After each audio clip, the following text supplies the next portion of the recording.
Now, earlier today during Senate estimates, National Party Senator Bridget McKenzie took on a senior public servant over the fact that they'd fronted colleagues wearing a pro-voice campaign T-shirt. Now, not just any public servant, I might add. This was the Secretary of the Department of Infrastructure, Jim Betts. Here's a picture of the T-shirt bearing a raised fist and an Aboriginal flag design, hardly the sort of politically neutral behaviour you expect from someone paid a six-figure sum to act apolitically.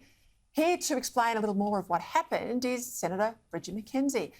Bridget, I thought the public service was supposed to be neutral on the whole question of a voice. Now, a T-shirt like that with some sort of black power fist on it looks more akin to what you'd expect Lydia Thorpe would wear than the head of a government department, not on the weekend either, wearing it while he is addressing his staff. Am I wrong? No, you're not wrong at all, Peter. This was the Australian Public Service is rightfully meant to be apolitical and impartial. It's written into their code of conduct. It is how they're meant to behave, and the behaviour of the Secretary of the Department of Infrastructure, Transport and Regional Development, I believe, calls that into question.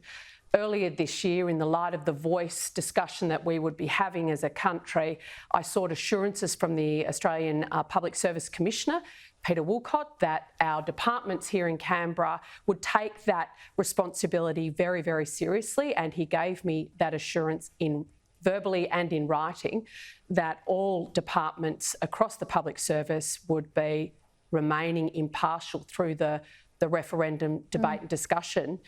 But questioning the department secretary today, he didn't seem to see this symbol, which we know is that of a radical political movement, as giving any non-verbal communication to his staff. I believe the secretary was making a statement to his staff. I think you're right too, and I've got a little bit of the footage from your exchange this morning. Let's have a listen. Continuing on from that, Mr Betts, when you did answer the question to me, you said it simply had an Aboriginal symbol. I questioned, was that the Aboriginal flag?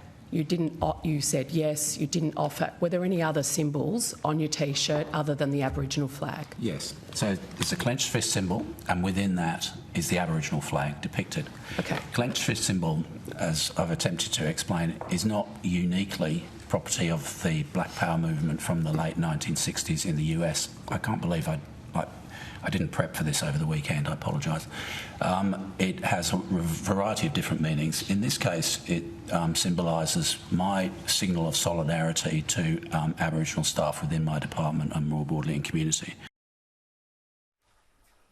That's absolute public service blather there, Bridget. I mean, this is a power statement. This is a black rights statement. This is not a sitting on the fence sort of T-shirt you'd expect a secretary to wear. No, absolutely not, Peter. And I think, it's very, very concerning that there are strong views held on either side of this referendum debate. We need to make sure that the debate is inclusive of the variety of views and that it's held respectfully. But when your boss is standing up, giving you a very, very strong non-verbal cue on where he sits on the substantive question, I think it really puts pressure on the staff who may hold a different view within his own department, and whether they feel freely to be able to be included in workplace discussions around the voice, etc. So this is an overt example that you've picked up. Are you concerned, though, in other ways, less overt, public servants are playing politics on the voice? Yeah, well, that's been one of the great concerns, which started my questioning earlier this year, and I will be following up with the Public Service Commission tomorrow. I think they appear at estimates. When we're communicating political statements, they don't have to be party political statements, which the Secretary was very careful in his wording in further questioning this morning, that he wasn't making party political statements. Well, no, he wasn't, but he was making a very clear political statement. He was not being impartial and apolitical by choosing to wear that T-shirt to address the departmental staff. So what other ways and in what other areas of government are these non-verbal cues being given to both staff and agencies and contractors and people that come into interaction with the public service about people's views about The Voice, which may favour one side over the other.